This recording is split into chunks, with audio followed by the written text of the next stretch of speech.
Orang kalau nggak punya visi, kalau orang itu matanya gelap, dia seperti orang berjalan di atas treadmill. Kelihatannya sibuk, kelihatannya bergerak, kelihatannya keringetan, tapi nggak kemana-mana. Inilah yang terjadi kalau matamu itu gelap.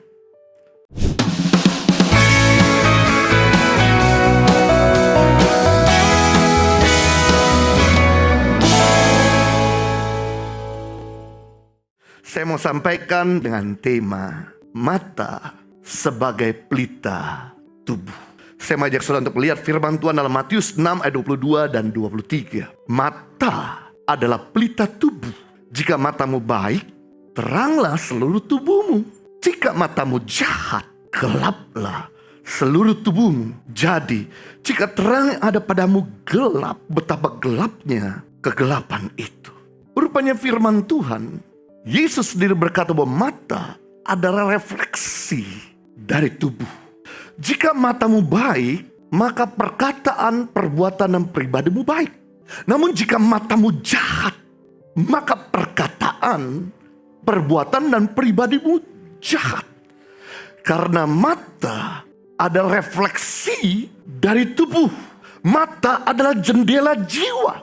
Apa yang kamu lihat akan direfleksikan apa yang keluar dari hidupmu.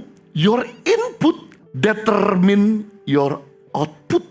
Itu sebabnya kita mesti berhati-hati dan menjaga mata kita terhadap apa yang kita lihat. Dan terhadap apa yang ada dalam kandungan hati kita. Jika matamu najis, maka hidupmu najis. Jika matamu suci, maka hidupmu suci.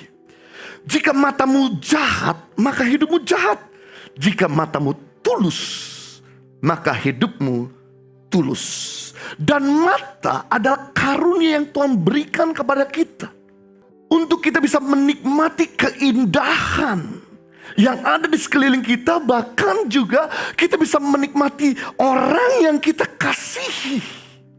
Lalu apa yang terjadi jika mata kita menjadi buta? Apa yang terjadi jika mata kita menjadi gelap? Maka kita nggak bisa menikmati dunia ini. Kita nggak bisa melakukan apapun aktivitas di planet ini. Seperti mata kutu. Melihat telapak tangan kita aja nggak bisa kelihatan ketika kita ada dalam kegelapan. Bagaimana kita mau jalan? Bagaimana untuk kita melakukan aktivitas? Semua aktivitas akan jadi terhambat ketika mata kita gelap. Demikian hal yang sama ketika matamu jahat, maka semua yang baik tidak bisa kamu lihat. Ketika matamu jahat, maka semua rencana Tuhan yang ada di depanmu tidak bisa kamu raih. Mata bicara vision. Your vision determine your future. Visi Anda menentukan masa depanmu. Vision adalah kemampuan seseorang melihat sebuah akhir dari permulaan.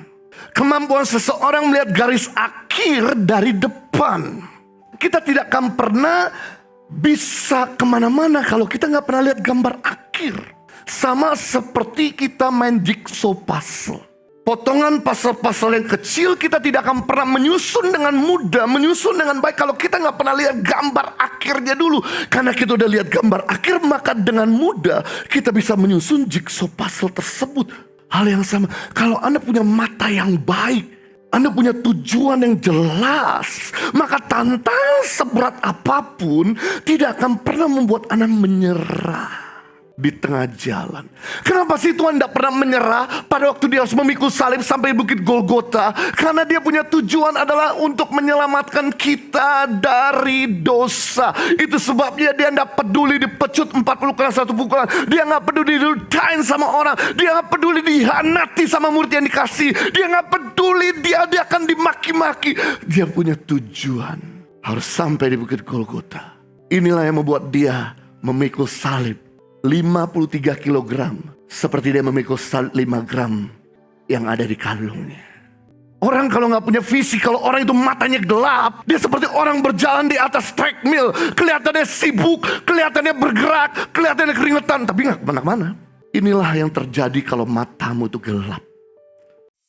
Ibadah Impact Community Indonesia menjadi 5 sesi. Ibadah jam 8 pagi, jam 10, jam 12 siang, jam 3 sore, dan jam 5 sore.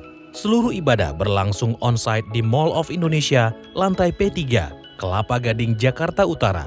Bagi jemaat yang ingin mengikuti secara online, ibadah live streaming dapat diikuti pada pukul 10 pagi waktu Indonesia Barat di YouTube Impact Community Indonesia.